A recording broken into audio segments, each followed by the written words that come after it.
कि आपने कहा कि आप 500 रुपए भी अगर बचाते हैं, उसे भी इन्वेस्ट करते हैं, तो कुछ सालों के बाद आप करोड़पति बन सकते हैं।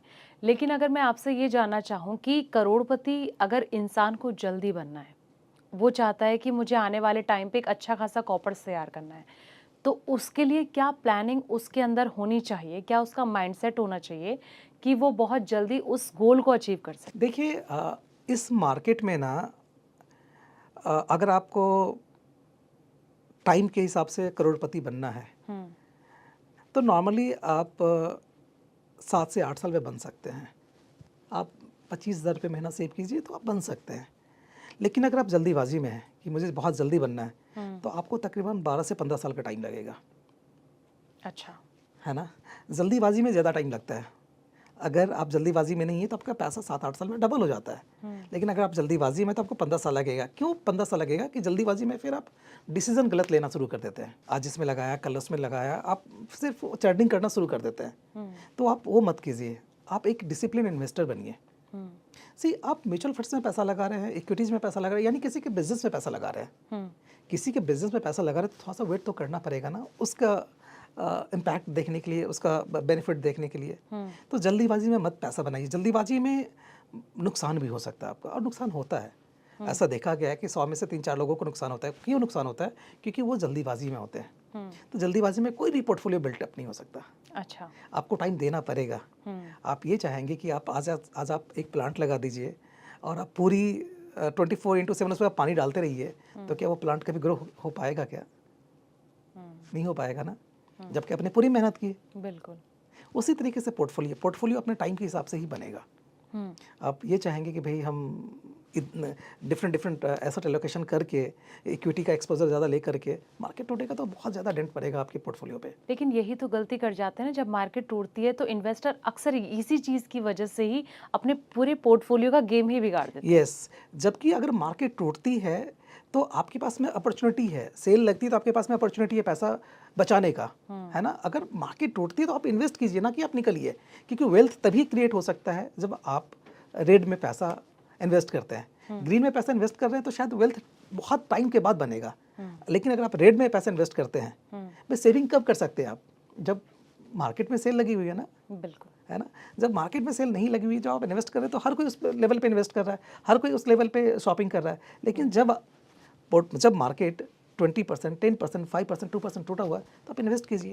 हुँ। आपके लिए बहुत अच्छा मौका है। प्रहलाद जी, जैसे कि हमने ना इस साल देखा कि मार्केट में उतार-चढ़ाव बहुत ही ज़्यादा देखने को मिला है हुँ, हुँ। और बहुत लंबे महीनों के बाद, लंबे वक़्त के बाद ना थोड़ा-सा लोगों को, इन्वेस्टर्स को राहत मिली हुँ। जब 26,000 पर कहीं न कहीं निफ्टी पहुँची।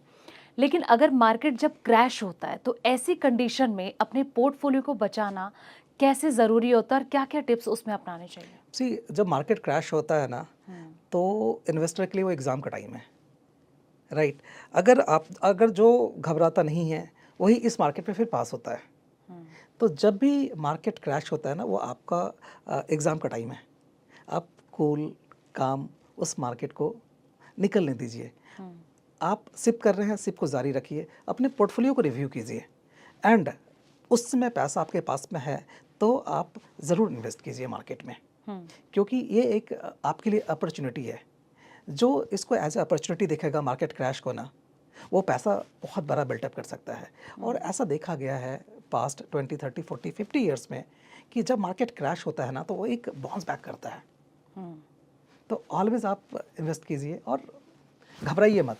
हुँ। अगर आप नहीं घबराते तो आप पास कर जाते हैं इस मार्केट में और अच्छा पोर्टफोलियो बिल्ड कर सकते हैं आप। प्रहलाद जी, मेरा एक सवाल ये है कि अगर कोई नेशनल मार्केट में तो दाँव लगा रहा है, हुँ। लेकिन अगर उसे पोर्टफोलियो को और अच्छे से बिल्ड करना है, तो क्या वो इंटरनेशनल मार्केट में दाँव लगा सकता है? बिल्कुल आज की दुनिया में अगर हम देखें तो पोर्टफोलियो को पासपोर्ट देना ज़रूरी है। मीन्स आपको इंटरनेशनल एक्सपोज़र रखना चाहिए। इंडियन मार्केट काफ़ी अच्छा मार्केट है, इन्वेस्ट करना चाहिए।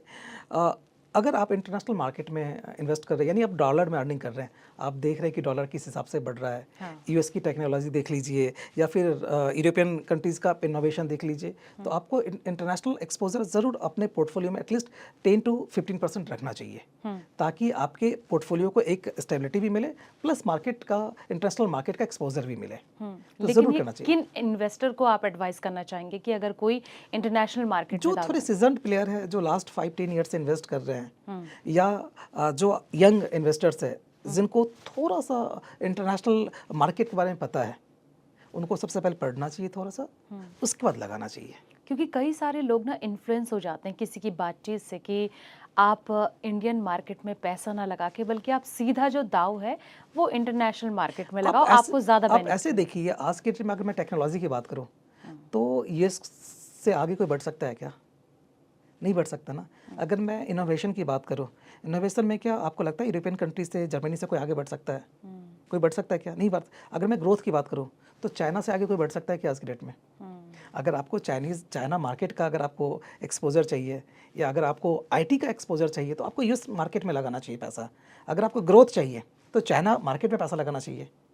अगर आपको इनोवेशन में जाना है तो आपको ज़रूर यूरोपियन मार्केट में पैसा लगाना चाहिए। और आप इंडिया में बैठे हुए आप म्यूचुअल फंड के थ्रू इन सारे कंट्री में पैसा लगा सकते हैं। ज़रूर लगाना चाहिए, एटलीस्ट अपने पोर्टफोलियो का 10 से 15% तो आपको ज़रूर लगाना चाहिए। अच्छा, नए इन्वेस्टर को ये एडवाइस आप बिल्कुल नहीं करना चाहेंगे? हाँ, मुझे लगता है थोड़ा सा पढ़ ले, उसके बाद फिर इन्वेस्ट ज़रूर करें।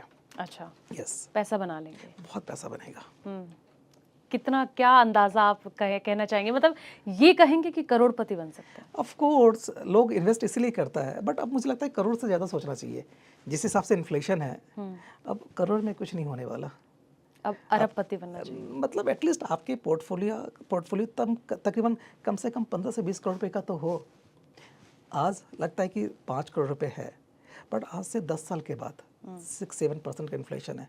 आज से 5-10 साल के बाद जो आपका 5 करोड़ रुपए है, वो 4 करोड़ 4.5 करोड़ रुपए रह जाएगा। क्या होगा उससे? बिल्कुल। तो इन्फ्लेशन को बीट करने के लिए आपको पैसा इक्विटीज़ में लगाना पड़ेगा, जो आपको इन्फ्लेशन को बीट भी कर सके, प्लस आपके पैसे पोर्टफोलियो को एक बिल्ट भी कर सके, इंक्रीमेंट भी कर सके। अच्छा, मान लीजिए कि अगर मैंने गोल्ड में इन्वेस्ट किया है और इक्विटी में भी इन्वेस्ट किया है, लेकिन मुझे इक्विटी से बेनिफिट नहीं मिल रहा है, वहाँ पे मुझे लॉस हो रहा है, गोल्ड से मुझे पैसा अच्छा मिल रहा है, तो उस कंडीशन में जो इन्वेस्ट है वो मुझे इक्विटी में भी जारी रखना चाहिए, वहाँ पे स्टॉप कर देना चाहिए? सी, अब देखिए कि आपका जब आपने इन्वेस्ट किया था इक्विटी में, आपका गोल क्या था, राइट? इक्विटी के अंदर ना, सी, इक्विटी के अंदर पैसा इन्वेस्ट करना का मतलब आप किसी बिजनेस में इन्वेस्ट कर रहे हैं। किसी भी बिजनेस में अगर आपने 10 ईयर्स के लिए कोई बिजनेस अगर आप 10 साल के लिए कर रहे हैं, या 10 साल आप इन्वेस्ट कर रहे हैं, तो आपको हर साल रिटर्न नहीं आएगा। आपको उस 10 साल में से 5 साल, 6 साल, 7 साल रिटर्न आएगा। 2 साल, 3 साल ऐसा होगा जहाँ पे रिटर्न बिल्कुल भी नहीं आएगा। हो सकता है जो पिछले 2-3 साल से आपको रिटर्न नहीं आ रहा है, वो वही पीरियड चल रहा हो, बट आई एम श्योर अच्छी कंपनी में अगर आपने पैसा लगा रखा है, तो हो सकता है 2 साल 3 साल में रिटर्न नहीं आया हो, लेकिन आने वाले दिनों में आपको ज़रूर रिटर्न मिलेगा। तो बिल्कुल भी नहीं निकलना चाहिए। आपको अपने पोर्टफोलियो को रिव्यू करना चाहिए कि जिस सेक्टर में आपने पैसा लगा रखा है वो सेक्टर कैसा चल रहा है। अगर वो सेक्टर अच्छा चल रहा है लेकिन आपका पोर्टफोलियो नहीं चल रहा, तो फिर एग्जिट करना चाहिए। बट आपका पोर्टफोलियो भी नहीं चल रहा और सेक्टर भी नहीं चल रहा, तो कोई दिक्कत नहीं है, आपको इन्वेस्टेड रहनी चाहिए।